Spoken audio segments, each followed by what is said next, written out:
Почитувани гледачи, вие сте со регионалните вести на телевизија Кисиме Нада. Во нив ќе гледате. Компанијата Еколог донираше 10 амбулантски возила за потребите на здравствените домови во повеќе градови во државата. На железничката станица во Тетово денес беше организирана изложба на фотографии во рамки на Европските денови на културно наследство 2021 година. 39 возачи биле санкционирани затоа што ја пречекориле максимално дозволената брзина надвор од населено место, додека 10 во населено место.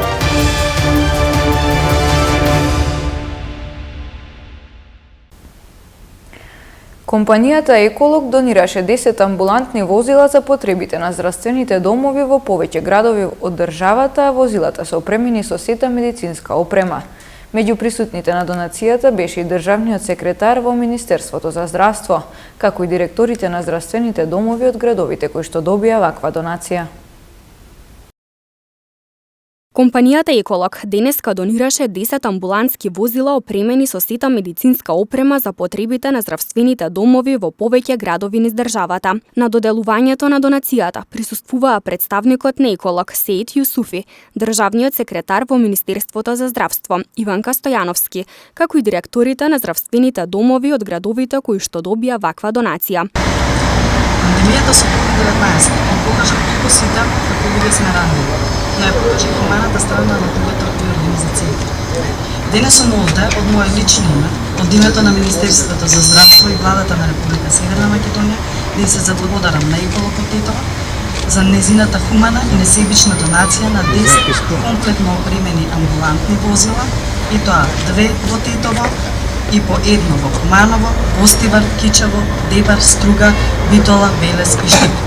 Затоа дозволете ми да се обратам лично ним и да им кажам ви благодарам за хуманоста и за грижата. Вашата донација ќе биде од огромна корист на здравствените установи и медицинскиот персонал и најважно, директно ќе помогне во спасување на највредното човечкиот живот. И однапред ви благодарам за секоја навременна интервенција и секој спасен живот.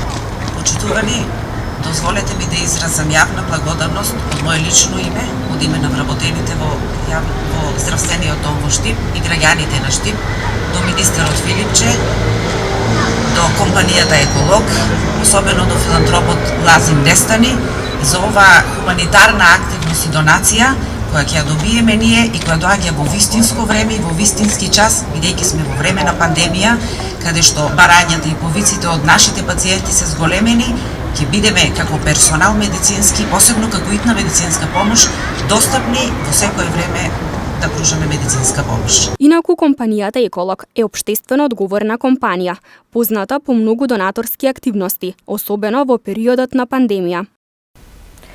Денес во Гостивар беше потпишан кодекс за фер и демократски избори. Општинската изборна комисија на Гостивар денес организираше настан на кој беше потпишан кодекс за фер и демократски избори. Од 4 кандидати за градоначалник на Гостивар, Рената Елези од ДПА, Невзат Бејта од ДУИ, Арбен Таравари од Алијанса за албанците и Фадил Зендели од БЕСА, на потпишувањето дојде само Елези. Останатите кандидати испратија своји представници, нивните најтесни соработници. За Бејта потпис стави Башким Хасани, за Таравари Валбон Лимани, додека во име на Зендели се потпиша Арафат Шабани. Потпишувањето на овој акт гарантира дека изборите ќе одат на најдобар начин и нема да има инциденти и нерегуларности.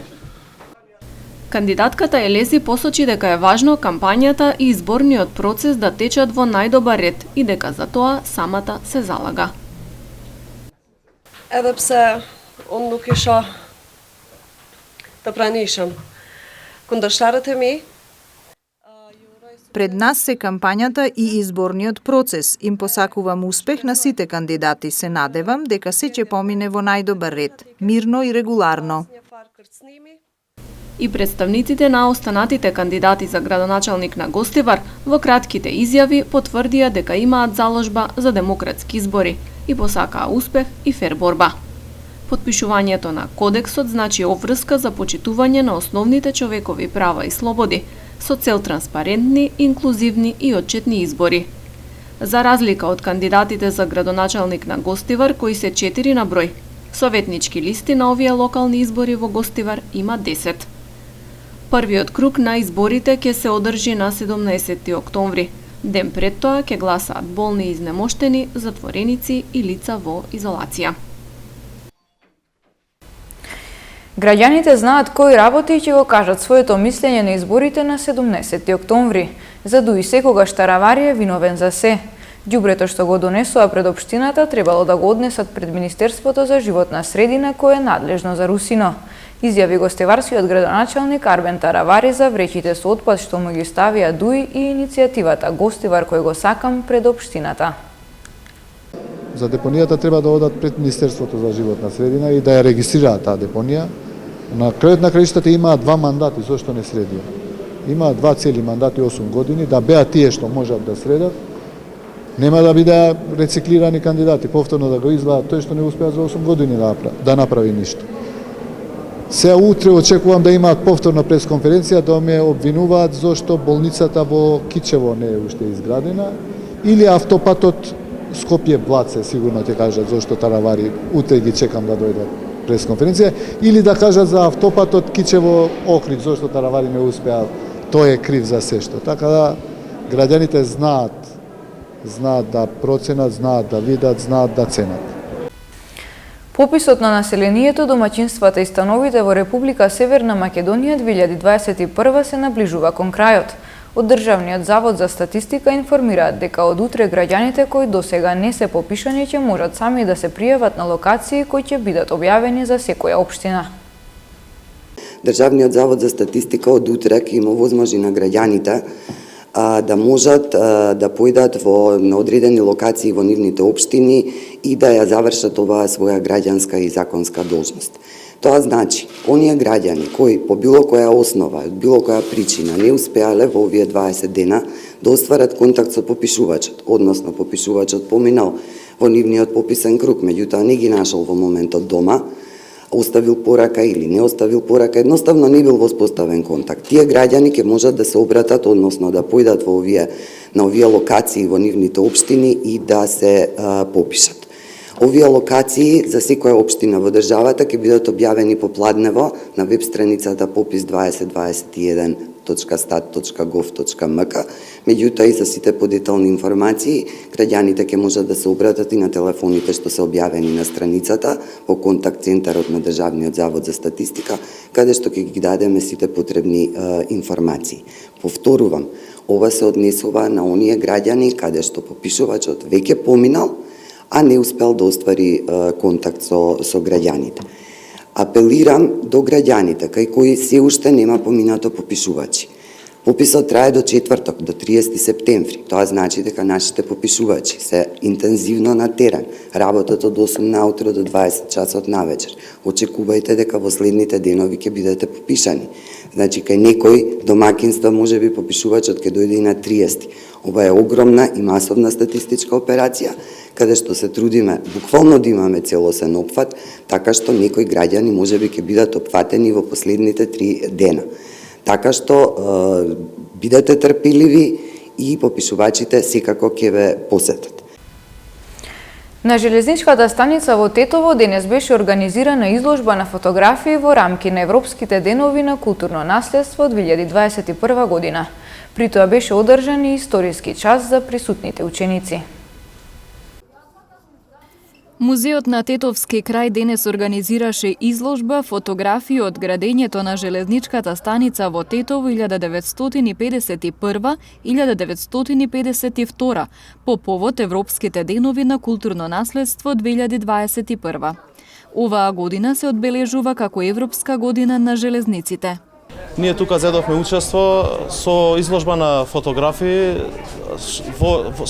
кои се изложени во самата железничка станица. Тие фотографии се за изградбата на железничката станица Скопје-Тетово-Гостивар, која се одвијала од 1951 до 1952 година. Нова изложба, исто така поканети се ученици и граѓани да присуствуваат. Почетоците на железничкиот сообраќај во земјава датираат уште во втората половина на 19 век.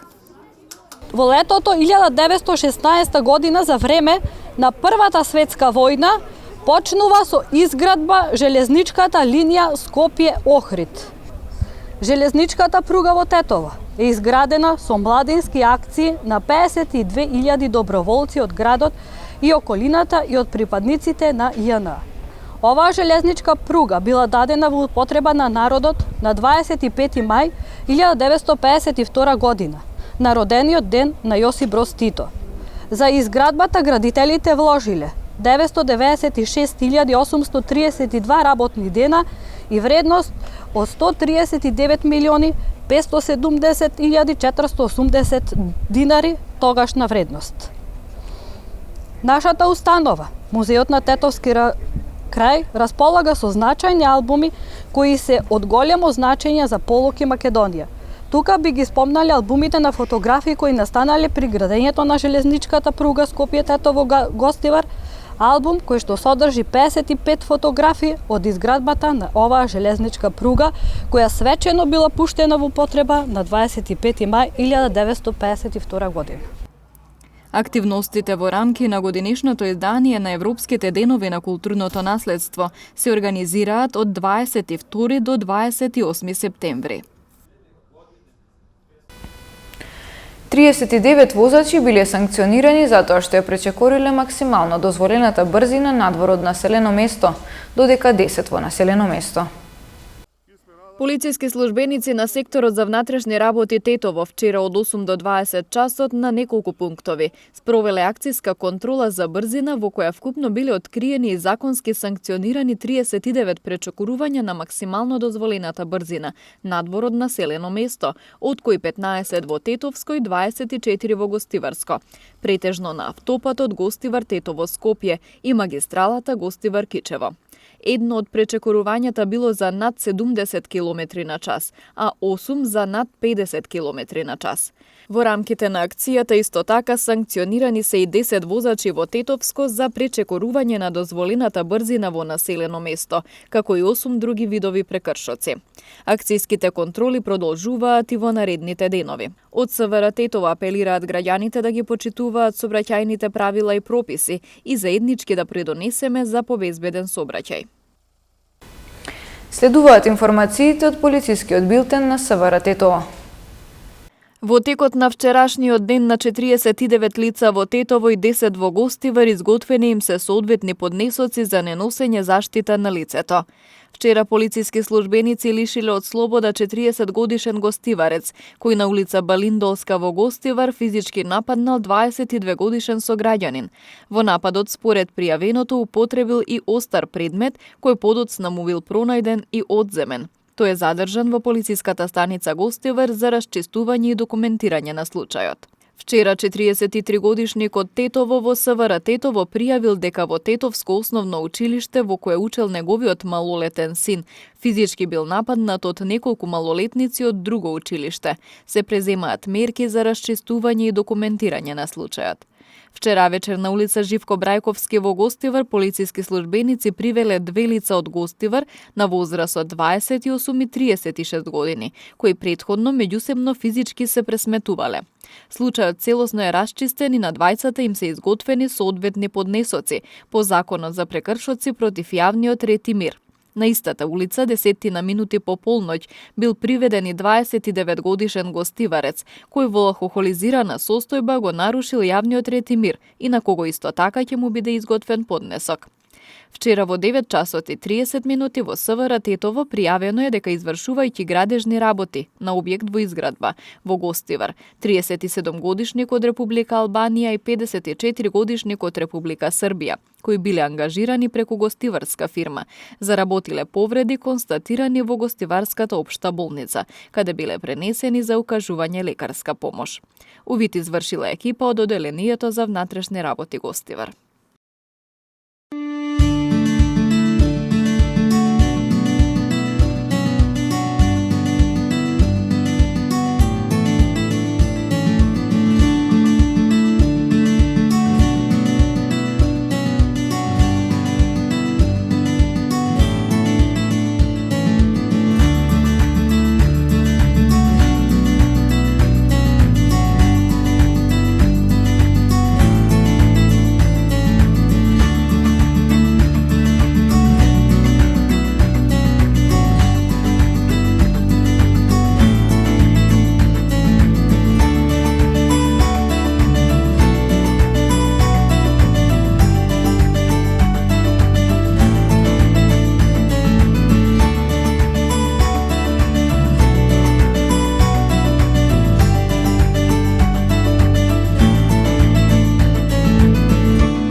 Почитувани гледачи, тоа беше се за ова издание на регионалните вести. Пријатно!